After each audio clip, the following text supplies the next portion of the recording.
You're listening to the PlaceTech Podcast, sponsored by EcoEye.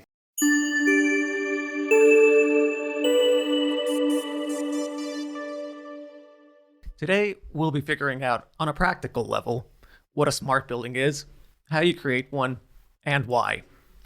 I'm joined by a panel of experts.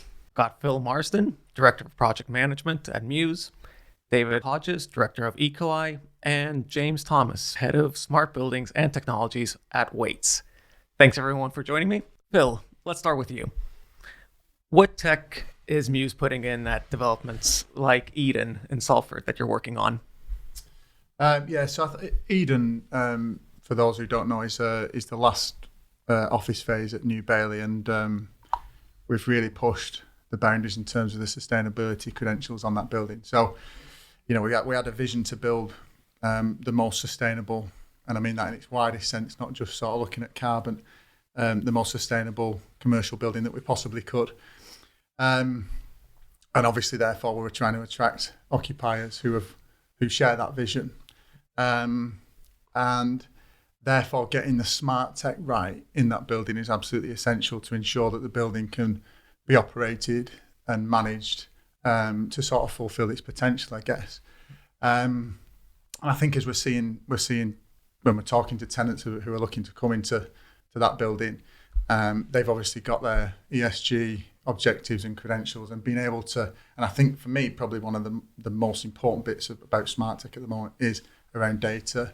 And, for occupiers to come into a building to be able to measure transparently and analyse the data around energy, water, waste is absolutely essential. So I think as our job as a developer there, where we're creating a Cat A office that tenants are going to come in and fit out, we need to make sure that the building is built to allow them to do that, and that really we sort of then going to work in partnership with the occupiers to come in and say, right, these are the sort of base build systems that we've got, that we've really pushed. I mean, we've got a smart tech consultant on Eden, which we've never had before on one of our buildings, so that shows sort of direction of travel. So when tenants come into that building, they can sort of seamlessly fit into the base build systems and get the most out of what they want. So I think that's probably top of the list in terms of smart tech. It's around the systems that go in there to allow the data to be analysed. And then again, just on sort of commercial buildings, looking really about enhancing the user experience as well. That's probably the other aspect that sits high up for us. It's fairly simple stuff, but that visitor or someone who works in that building, giving them the best experience as they get in, how they get into that building, how they book meeting space, how they look at the air quality around the space they're occupying, that overall sort of experience that they have in the building is where then smart tech can also help. And I think really trying to avoid sort of gimmicks in the building, which I think is something when you start looking at the sort of shopping list of smart tech stuff you can put in a building. What's a gimmick for you? We explored on Eden a system where potentially you could have full camera sort of surveillance around the building, where you literally, and it's like facial recognition, you're walking up to a door and the door automatically opens and it's picking up who you are. And now that might not be a gimmick as such, but you sort of think, well, actually it's quite expensive, and how does that actually really enhance a user's experience that building, when actually they can just get through door access controls quite easily with their phone or whatever.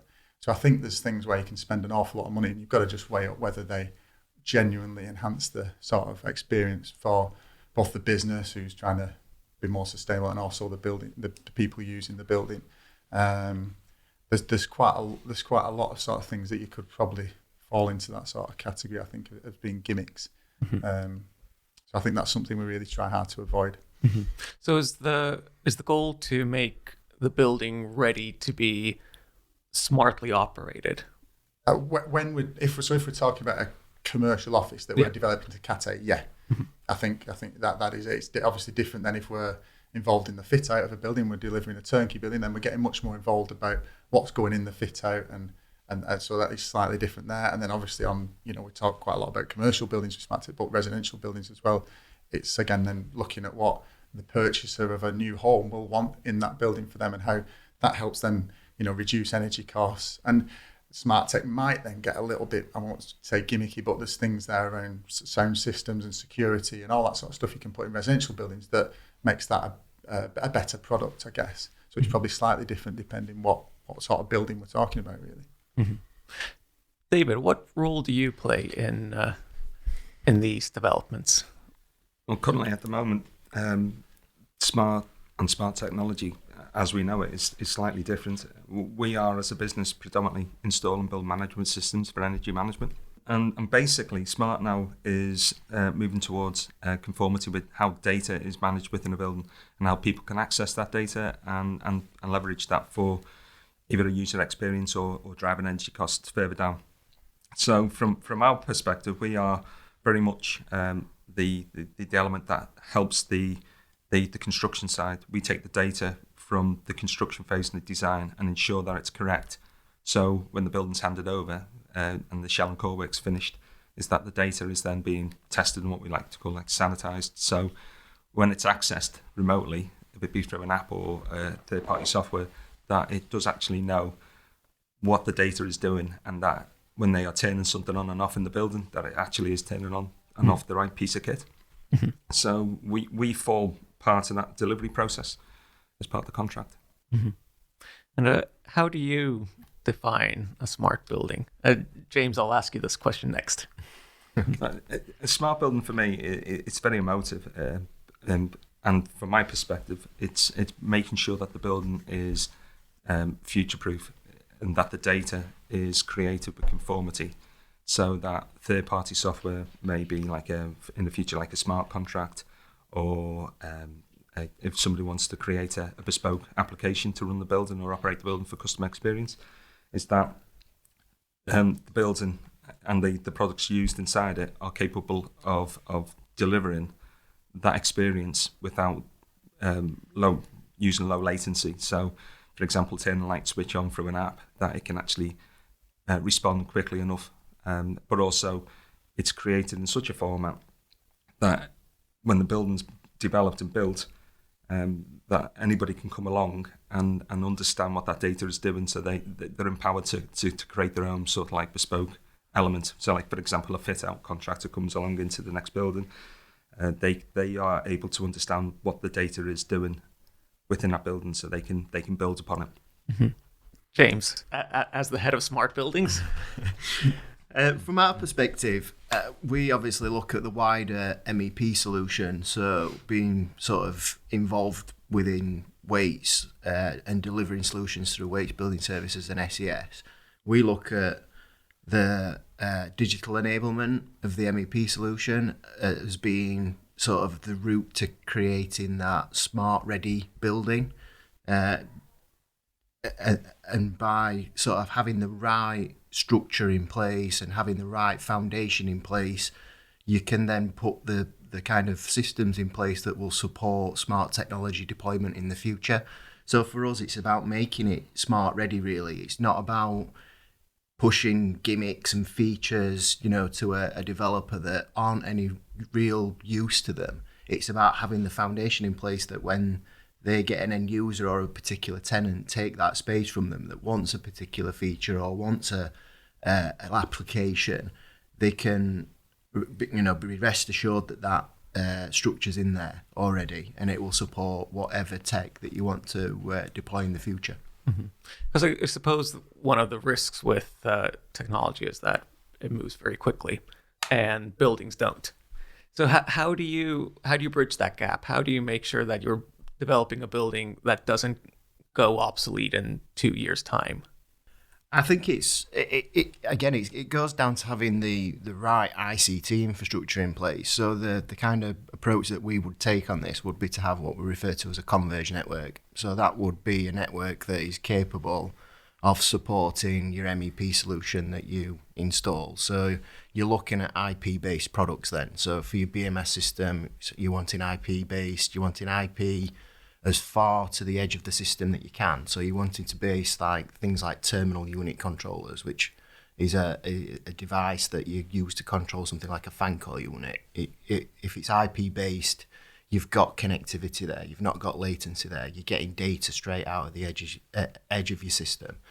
That obviously then goes across other systems like your lighting control, your security system, so your door access control, your CCTV, etc., all supported on a central ICT network that can be managed properly, that's cyber secure, and then we'll sort of support future tech deployment and have resilience in there. Bill, what are the biggest risks of not doing this, not doing what you were doing in places like Eden? What are sort of what's the risk to a developer for not taking smart building seriously? Well, I think the biggest risk is that you end up creating buildings that don't suit the needs of the market, really. So you look at Eden and where that is a really sustainable building, but if we didn't have the tech in there that allows occupiers to actually measure that and report on that, then it sort of falls down, I guess. So I think that the risk is that you create sort of almost stranded assets. So you might even have the building performing correctly in terms of its energy, but you've not got the tech in there to actually measure it and demonstrate that. Then that'd be really disappointing, wouldn't it, if you'd spent all that time and effort creating a really good building but you couldn't measure it. So I think that's the biggest risk. You mentioned before about how do you risk of technology changing and how do you keep up with that? Well, I think for me, we're not tech experts as a developer, and having the right advice is critical. And like I mentioned before, we've brought in a company called PlaceTech on Eden, and they're experts in building smart tech. So having a dedicated consultant like that, and historically we'd probably rely on the MEP consultant to look at the smart tech that goes in buildings. But I think because to get that more informed advice, they know what's happening.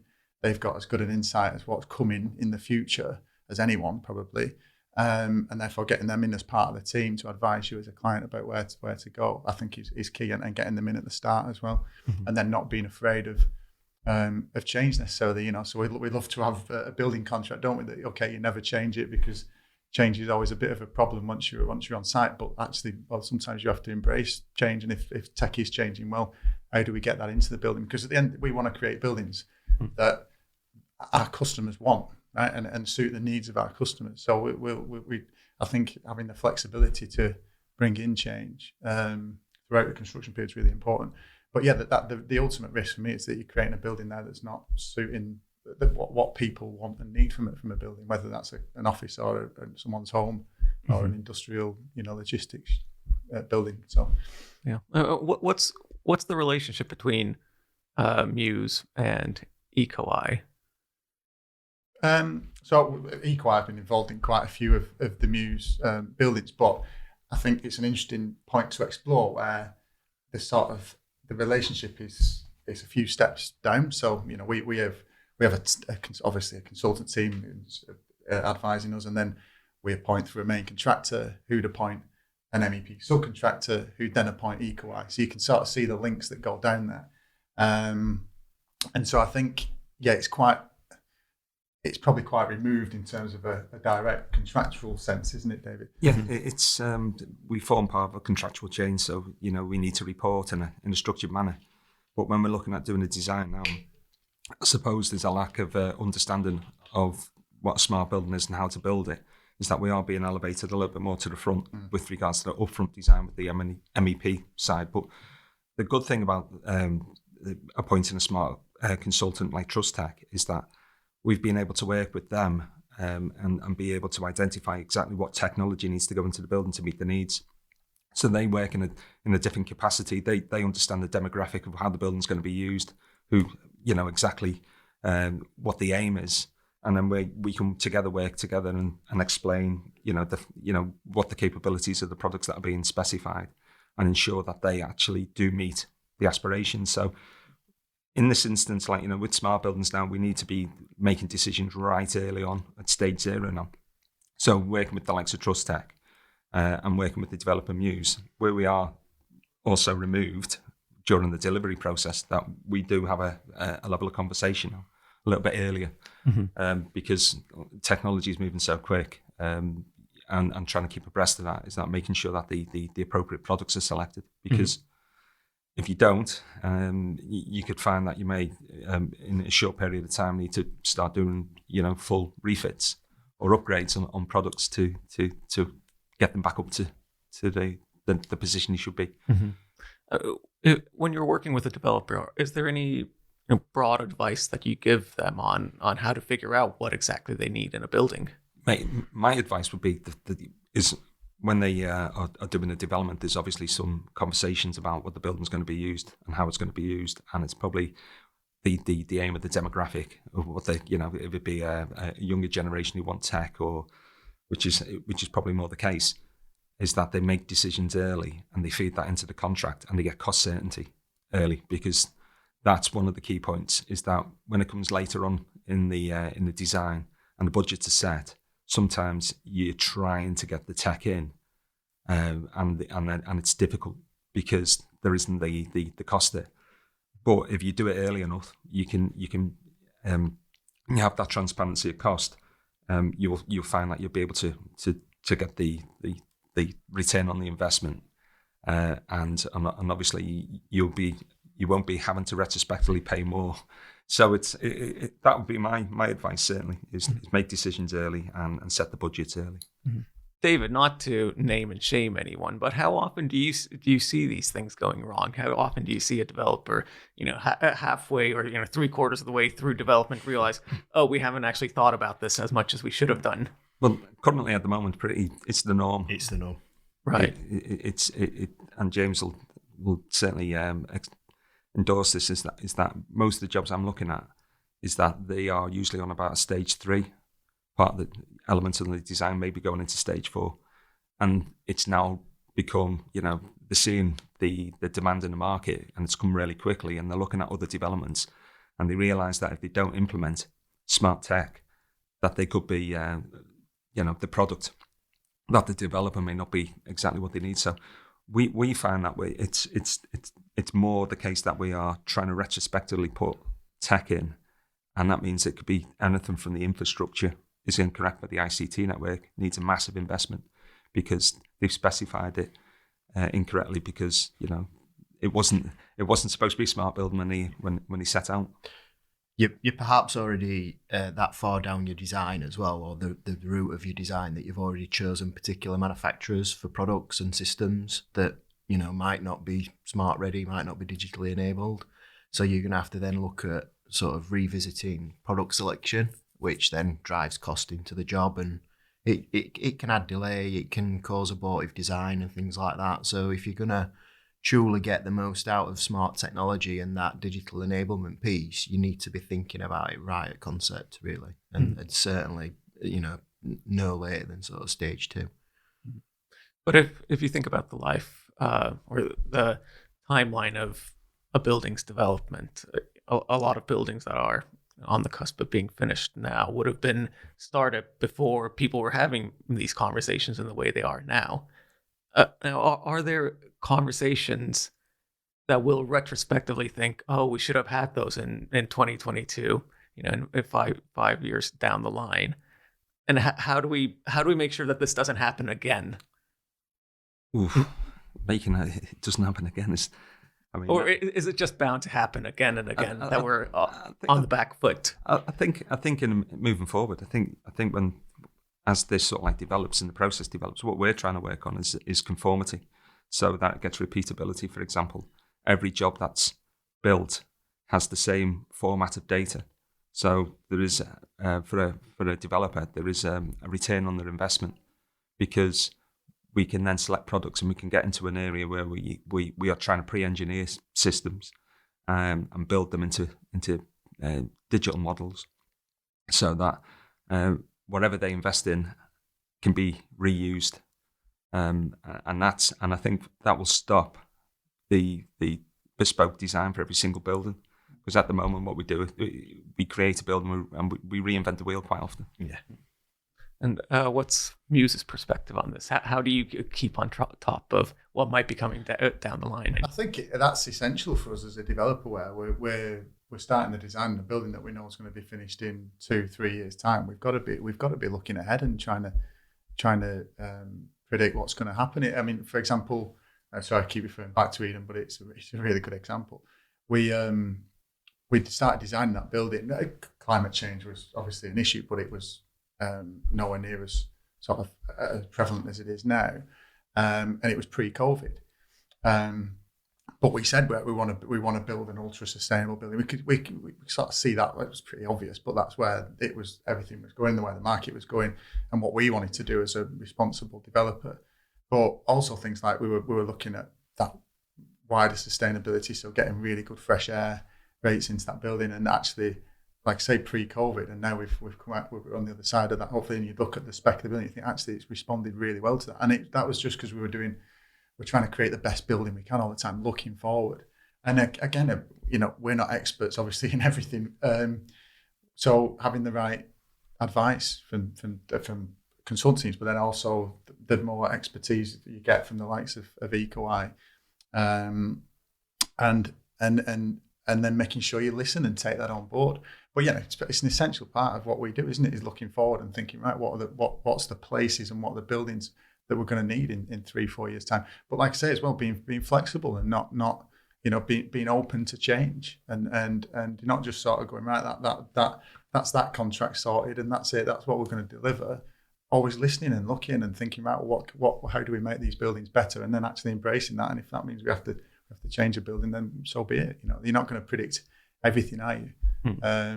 Especially with tech, because it does change so quickly. Do you work with specific tech consultants in terms of looking into the future and making predictions? Yeah, we do. Yeah, so we do quite a lot of that, not just with tech consultants, but actually, yeah, where is the direction of travel? We do spend a lot of time looking at that, because like you say, it's so important. We're looking at our development at the Crescent, for example, is a 10-15 year program, and we're master planning that now.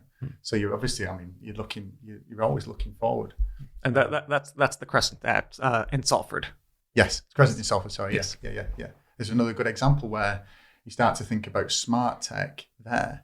Well, we're looking at that's 250 acre master plan, and you start looking at where is that going to be in 10 years, and you start exploring digital cities and how the buildings are connected, and how the infrastructure is connected, and how all that works on a much bigger, wider scale becomes really interesting, and actually quite challenging. And again, it's like I say, we're not the experts, so we need the people there who can understand that and guide us to make sure we've got, when we're planning a master plan, for example, that we've got the infrastructure in. So it becomes, you talk about the infrastructure being wrong in a particular building. Well, imagine on a 250 acre master plan, if you get the infrastructure wrong there, that doesn't suit what's going to be happening in 10 years. To allow the whole place to be connected digitally, that's where it gets really interesting and quite exciting for us.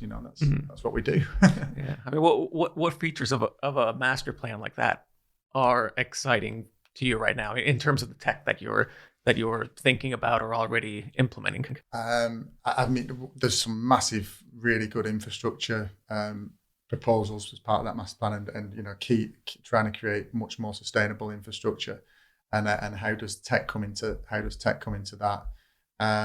Again, the whole place we've got at Crescent a really exciting innovation zone which sits alongside the University of Salford. That brings together a place where industry can work alongside research, and how are those buildings connected? So how, if a business comes into the innovation zone and is sat next to the university, how can they work together? And actually, a key part of that is that those buildings are properly connected digitally, so people can just move between those spaces. And even thinking about like robotics, the university are building a new North of England robotics centre up there. The tech that goes into that, how can that link with then some of the other businesses that are coming in? And I think there's probably things going to be needed that we don't even know in that master plan in 10, 15 years to allow that sort of environment to operate as it should. So I think, yes, sort of around energy performance of the buildings, how that data is shared and transferred between the different buildings, things like 5th generation heat networks, how that all sort of works.